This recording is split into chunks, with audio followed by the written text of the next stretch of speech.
any more trouble. I'm trying to be a better father figure and role model for my kids. What if someone was doing what you've done to the women in your life to your 16-year-old daughter? Mr. Wells, do you have anything to say? Stand up and speak loudly and clearly so I can hear you as well as the court reporter. Yes, ma'am. She's not scared of me. She manipulated herself, so it ain't nothing about nobody scared of me. And I'm trying to start her, start off, because I got kids, like my daughter, she's 16, she about to graduate 2 years, and I'm just trying to get, do whatever the little ISF program to try to better myself and control my temper, work on myself, and try to do, like I said, if I get to go get this job for you, and I can, get away from the, people, that I've been hanging around and, better myself. So you've been hanging around the wrong people? Hanging around like just me, like people I do hanging around. I ain't gonna say they influence me, but it's like you don't think maybe you're the wrong person? I know, Jerry, I do have my fault. You can have a seat. So, Mr. Wells, when you were here before and I got that pre-sentence report done, they talked to you before that pre-sentence report, and I have a quote here that you said, and this is back when you first got these probations, which was in 2019, you said, "I will do good because I do not want to be in any more trouble. I'm trying to be a better father figure and role model for my kids." What if someone was doing what you've done to the women in your life to your 16-year-old daughter? Be upset. I'm sorry? I would be upset. You'd be upset? You'd probably be more than upset. If somebody rammed their car into her car, somebody showed up at their house, her house, at 2 o'clock in the morning, you'd be more than upset. The problem is your behavior is escalating. It's not getting better. It's actually getting worse. And it's not because we didn't send you to ISF and you want to talk about, I'm going to go to this little ISF program. It's not a little program. It's something that's really meant to help people. And that's not something that based on your history you deserve. I have your jail incident reports. Just in March, in 1 month, you've got 5. You can't even follow the rules when you're in jail, much less when you're on probation. Calling people who are just there doing their job all kinds of names. What, you don't think that's true? I don't know how they treat us in there. They come in there and they talk to us any kind of way. You're in jail. All you got to do is follow the rules. If they say stay in your bunk, you stay in your bunk. You don't call them a bitch because they told you to stay in your bunk. You just follow the rules, which you can't do. Deputy Millhouse had to shush you a minute ago, and instead of just saying, "I'm sorry, yes, sir," I saw the look you gave him, and I saw the look you gave me when I told you to be quiet. You don't like people telling you what to do. Clearly. And the B word is the nicest thing you've called them. At this time, in cause number 19-31266, again, find that you entered your pleas of true to counts 3, 4, and 6 freely and voluntarily. I again find counts 1, 2, and 5 true. Find sufficient evidence to find you guilty of aggravated assault, family violence, and sentence you to a term of 20 years in the institutional division of the Texas Department of Corrections. There will be an affirmative finding of a deadly weapon in that case. In cause number 19-31267, I'm also going to find that you pled true to counts 3, 4, and 6 freely and voluntarily. Find counts 1, 2, and 5 true. Find sufficient evidence to find you guilty, and at this time find you guilty of aggravated assault. Sentence you to a term of 20 years in the institutional division of the Texas Department of Corrections. You will receive credit, and there's an affirmative finding of a deadly weapon in that case as well. You will receive credit on these sentences for any time that you've been in custody that the law gives you the right to receive. They will run concurrently, which means together at the same time. I'm going to hand you the trial court certification that shows this wasn't a plea agreement. You do have some rights to appeal. You need to sign that with Mr. Rojas, and he'll give you a copy of it. I'm also handing you a written admonishment regarding your ineligibility to possess a firearm or ammunition. Because of the judgment entered against you in each case, you're ineligible under Texas law to possess a firearm or ammunition. Possession of a firearm or ammunition could lead to charges against you. Firearm is a legal term, and you should read the written admonishment I provide you to see what devices qualify as a firearm. If you have questions about the laws that make you ineligible to possess a firearm or ammunition, or about how long that lasts, you can talk to Mr. Rojas. You can sign that and then go back with the bailiff. And in that case, Mr. Guillory is on probation for evading arrest or detention with the use of a vehicle, alleges that you violated your curfew condition of your bond by failing to remain at your approved residence by being at a location other than your approved residence at approximately 11:53. Were you at somewhere other than your home at 11:53 on July 4th of 2026? I was at home. I was at home. But, what's your address? yes. That's your address. Well, this is saying that you weren't there. No, I think he didn't. That's not the address probation had for him, Your Honor. It specifically says in here, we'll just get, I'm going to say not true, and we'll get testimony with regard to that. Okay, y'all have a seat. Possible evading detention suspect approximately 23:20 hours on that date. Yes. And was that at the intersection of Magnolia and Wilson? Yes. Can you advise the court what it is that you observed with respect to a Dodge Charger, the parking lot there at the Honey Stop?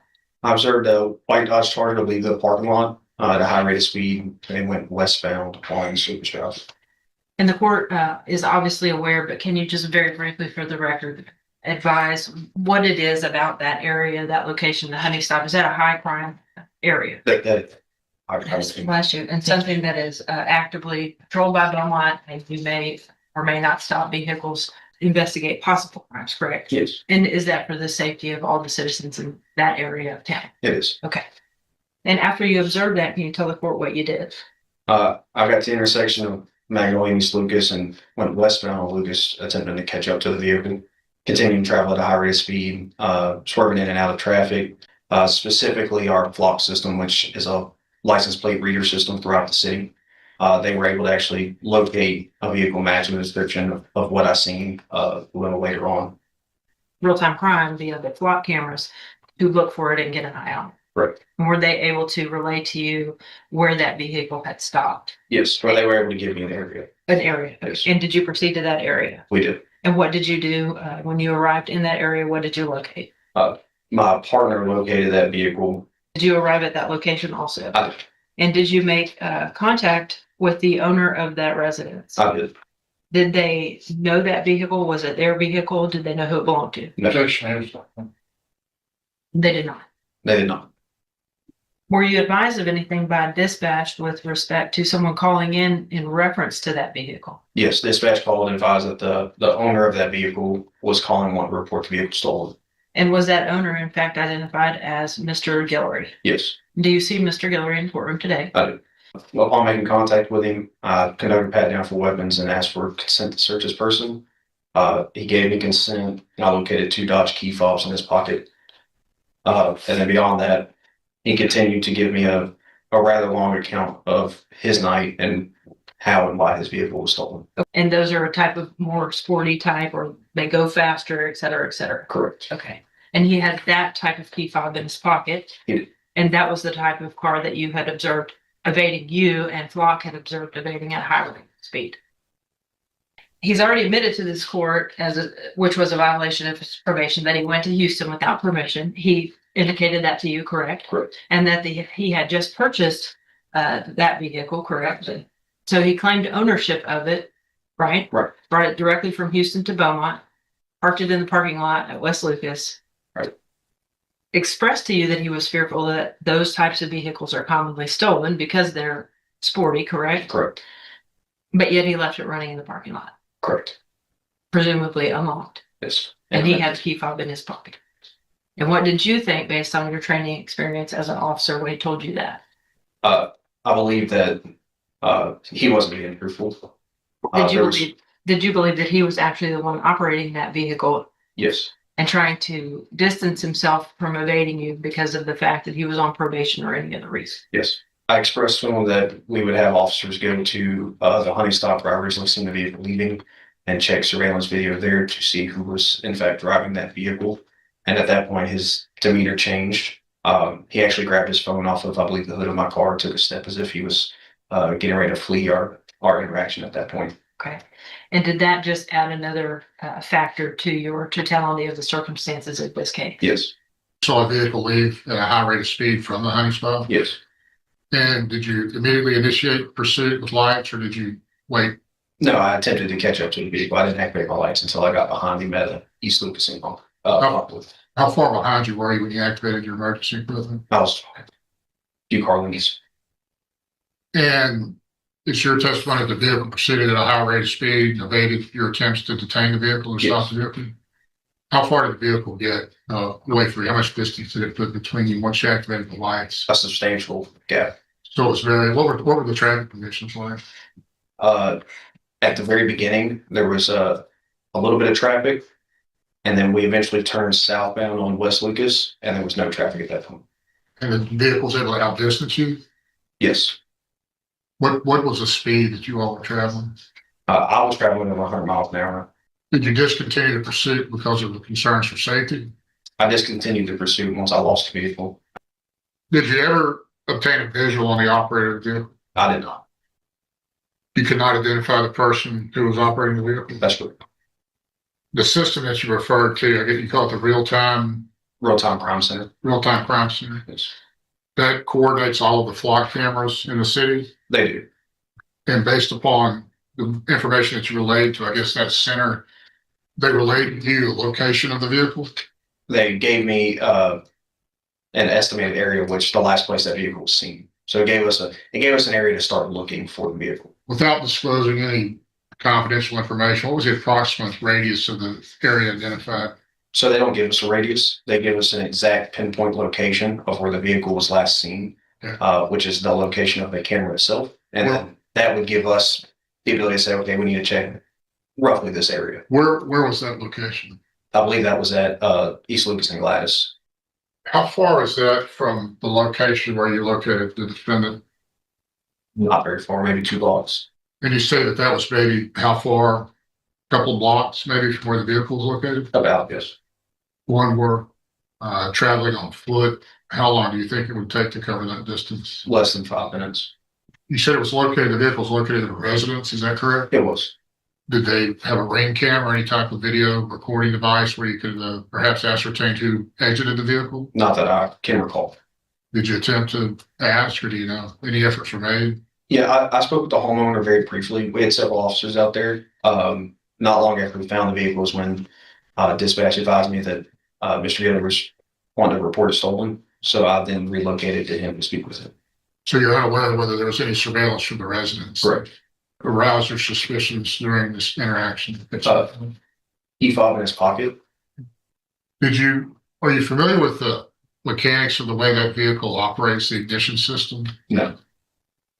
Do you know that I don't know either. I'm pretty much a traditional person when it comes to vehicles. I like old things. So, but this evidently is the type of vehicle where you don't have to have the key fob for the vehicle to be running.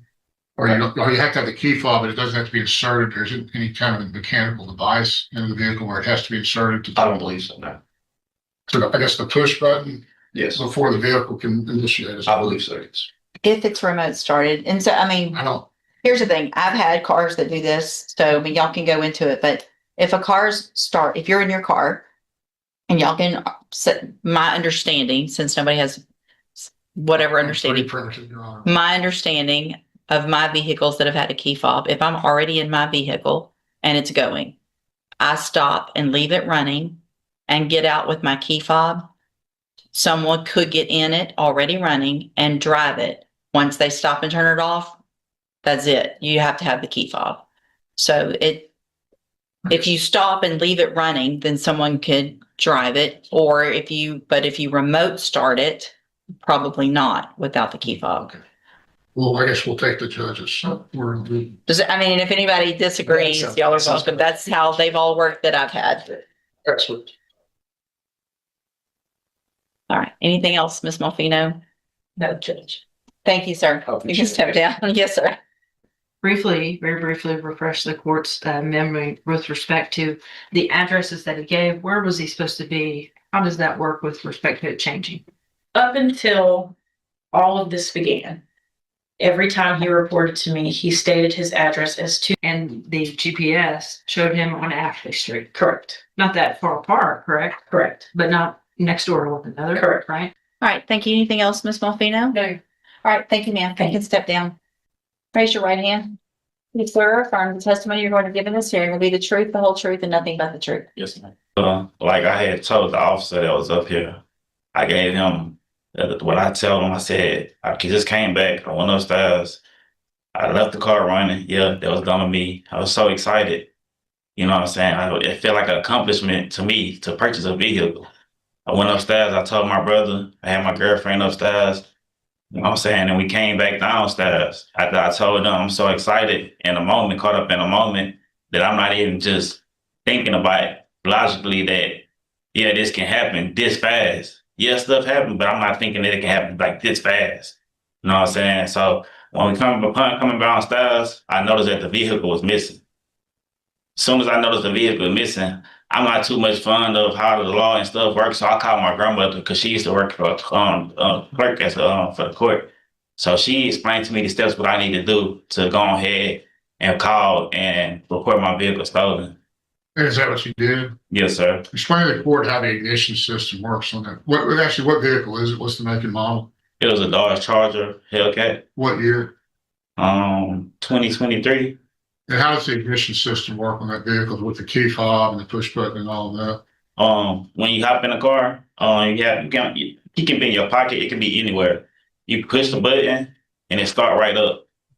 So when you push the button and start right up, I can get out the car, leave it running, run into the house or run into the store With the key fob. with the key fob, and it'll be still running, door unlocked. I had the other key fob that he said he had. I had a Dodge Ram truck. And I don't know how I used to always do this. Sometimes I leave the key upstairs, I leave the truck running, and I hear it run downstairs, hop in the truck, take off. And then the car or the truck will notify that, hey, the key fob is missing. So you don't dispute that you had the key fob for that vehicle when the officer questioned, is that right? Yeah, I didn't dispute. I told him that I had the key fob. And did you evade in that vehicle? Did you drive the vehicle and run from the police? No, sir. What about your residence as far as the disparity between the address that you were at and the address that you have reported to probation? Like I was telling Ms. Lopez on numerous occasions and visits, I was in this like heated conflict between the residence I was staying at, which is my child's mother house, and which was my legal address, like that's on my ID. Me and her was going back and forth, you know. Which family address drama. is that? Risk. The rest? Yeah, yes, ma'am. And we was going back and forth. We trying to work things out. And in the time of us trying to work things out, a kinfolk extended his arm right to me. He was like, hey, I know what you're going through. I'm older. I done been through this. If you need somewhere to stay for the time being while you try to work it out with your child's mother, come over. You always welcome. You ain't gotta sleep in your car. You argue, you sleeping in your car, you sleeping in your truck, you gotta go to work. You don't have a job right now? No, sir. I got a job lined up, but I'm scared to take the job because I don't know what's gonna happen right now. Want to try to stay on probation? Yes, sir. You understand you can't go to Harris County without permission, any other county, you know that? And that was my You mistake. understand that? Yes, sir. How'd you pay for that car? How How much was it? It was a nice little piece of money. I had vehicles I already had that I had already acquired, and I ended up selling those. I sold I had a Cadillac that I had bought like years prior to that. I had another Cadillac I had bought years prior to that. My child's mother even because she know like I'm a good dad. I'm a good dad to all my kids. She gave me some money out of her income tax. She was like, hey, I know that you really want this car. I see that you done sold all your cars. You ain't got no cars. You trying to get back to afford to work now. I'm gonna give you this amount of money, and tell me you can go ahead and treat yourself from being a good dad. So how much was it? It was like 20-something thousand. But like I say, I sold every vehicle I had. I had 3 vehicles. I sold every vehicle I had, like literally. And she ended up giving me like 7,000. Because you didn't have a job, right? At the time. At the time, At the time, Yes or no? You didn't? no, ma'am. No, okay. So you did all of this hard work, sounds like, to get together the cash for that vehicle. It was a nice car, right? Yes, ma'am. Yes, It ma'am. goes fast, right? Yes, ma'am. You were treating yourself. You just said, right? Yeah, yes, ma'am. But you went home straight from Houston to Beaumont because you didn't want it to get stolen, right? Correct. That's what you told Officer Moss, Correct. but you left it running. Yes, ma'am. Really? Yes, ma'am. And like I say, I ain't wanted to, yes, you're right. I ain't wanted to get stolen, but somebody's so excited, you're not even thinking about most of that stuff. You go buy a diamond ring or you buy a piece of jewelry, you get home, you might not even keep it on. You might set it down. You're not expecting somebody, your friend come over, you ain't set it down. You're not expecting her to steal. Right. We're not talking about a diamond ring. We're talking about you just spent $20,000 in Houston. Exactly. For a I Dodge- just use a scenario. Hang on. For a Dodge Charger, Hellcat, or whatever it is, and drove it straight to Beaumont because you were so excited and you were so nervous that something might happen to it. And yet you've left it running and you want Judge West to believe that someone else just happened to get in it, innovate all over Beaumont. And then when you went back downstairs, you called 911 and said it was missing, right? Yes, Is ma'am. that what you want her to believe? Yes, ma'am. And you violated all these other conditions of her probation, right? But she's supposed to take your word for this? Yes or no? Yes, ma'am. Thank you. Judge, I would just ask the court to take into account everything that Ms. Lopez has testified to both last week and this week with respect to those, the answers solicited from the defendant himself and the testimony of Officer Moss. Obviously, I'm not standing before you stating that I would have presented that evidence to a jury for beyond a reasonable doubt standard with respect to evading, but I think based on the totality of the circumstances that the court is allowed to take all of that into consideration, including Officer Moss's testimony, including the defendant's own testimony, that despite spending that money, not having a job, despite driving it straight here, he left it running in the parking lot and wants the court to believe that he did not evade, but yet someone stole the vehicle in that 20-minute time frame, and it was not him, and this is not his fault. He's on probation for evading, Judge. He has a known habit of fleeing from officers. He knew he was on probation. He probably didn't want to stop for some other reasons that I can speculate. I can speculate too, but I won't suggest. Judge, I just believe based on the totality of the circumstances and what the court has at its disposal. Thank you. Mr. Kimler, with regard to the allegations. Your Honor, I think the court has sufficient evidence with the pleas of true to revoke his probation if the court's so inclined. As far as the evading detention motor vehicle, in your case, the evidentiary standard, and I appreciate the prosecution admitting this, probably falls short of a beyond a reasonable doubt standard. The question of whether it meets compliance to the evidence standard, I would submit to the court that at least it's 50-50. If the court is inclined to revoke him, you have enough to revoke him anyway, but finding the evading motor vehicle true would be probative of the level or whether he would be provoked or the length of the sentence, I suppose. So it matters in that regard. I would just suggest to the court that even with the evidence and the totality of the circumstances about the preponderance standard, it hasn't been met. So I'd argue for a negative finding on the offense of evading motor vehicle. I would just ask to be given one more opportunity on probation. Were you Mr. Guillory's probation officer from the beginning? Yes. And is there any reason that you would believe that he did not know of the condition with regard to remaining in Jefferson County? No, ma'am. I go over conditions at the first appointment with every single person on my caseload. And would that also include the curfew condition? Yes, ma'am. Okay, thanks. Any questions based on that of Ms. Lopez? No. So, Mr. Guillory, I'm not buying it at all. It just none of it makes any sense with regard to this new offense. It makes no sense. If you're so excited about buying a new car, and then you state that you are up in an apartment or house, whatever it was, for 15 to 20 minutes because you're so excited.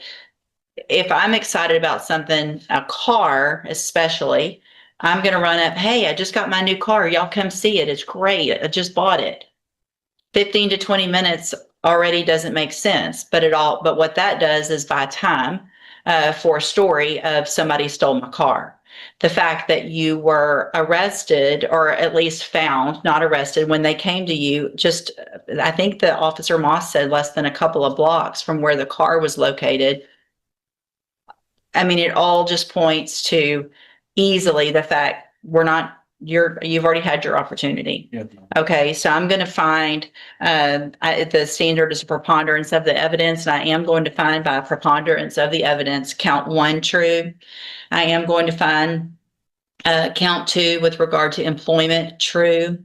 I am going to find, count 4 with regard to the address true. The addresses are ridiculously confusing, which all that means to me is you're not where you're supposed to be when you're supposed to be there. The community service, I'm not going to worry about because he had done some and there was some added because of the violations, and a sanction. I am going to find count 7 true that has to do with the curfew. I'm going to find count 9 true with regard to the bond condition of, being at your location, and that's from that July 4th to July 5th timeframe. And count 10 true as well with regard to not being where you're supposed to. With regard to argument on what I should do, is it your request that he's revoked? Based on the fact that he was already on probation for the same type of offense and the court's finding in this, it would need to be my position that he's revoked, Judge. I would concur with Mr. Kimmler that maybe it doesn't rise to the level of the top of the punishment range, but it would be my position, just in all candor with the court, probably irrespective of what the court does, rather either continue him, place him in ISF. Any other option the court has not to proceed, obviously, to the trial level with the underlying offense. I don't want to hide behind a log on that. So it will be my intention to dismiss that. I think the information is appropriate for the court to take into consideration as you have done, but I would defer to whatever you think is appropriate and ask that if he be continued, possibly he be extended or some type of other sanction to address his behavior being posed. Ms. Lopez, I know we didn't get an update done because you would be here. And typically an update would have a recommendation with regard to Mr. Guillory. I know he already had a 30-day sanction in our county jail. Do you feel like there's any chance of him being successful, or is it your position that he should be revoked? He's denied responsibility in all of these instances. If he had taken any form of responsibility, my opinion may be different. But at this time, his attitude reflects that he's not taking this seriously, and so revocation would be my recommendation. Thank you. Anything else, Mr. Kimlow? As I said, Your Honor, I would just defer to my previous response. All right, so Mr. Guillory, because you're already on probation for evading, and I have found that you have committed this new evading. I don't think there's any reason for me not to believe that. I understand the levels of proof in a trial, but they're different than the levels of proof that I have to find. And so I have found that true.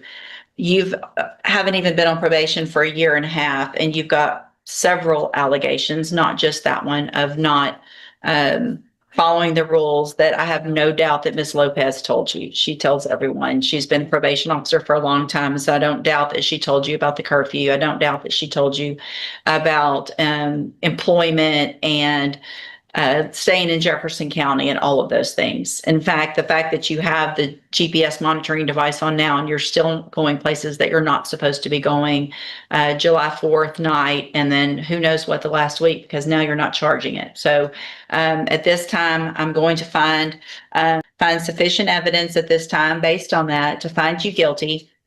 And at this time, find you guilty of evading arrest or detention with the use of a vehicle. I am going to sentence you to a term of 3 years in the institutional division of the Texas Department of Corrections. You will receive credit on that sentence for any time that you've been in custody that the law gives you the right to receive. You're going to be handed the trial court certification. Mr. Kimmler, you're going to be handed the trial court certification. Y'all need to sign that and you'll get a copy of it. Shows that this was not an agreement. You have some rights to appeal, and you can talk to Mr. Kimmler about that. I'm also handing you a written admonishment regarding your ineligibility to possess a firearm or ammunition. As soon as you sign that, you can go back with the bailiff. Court will be in recess.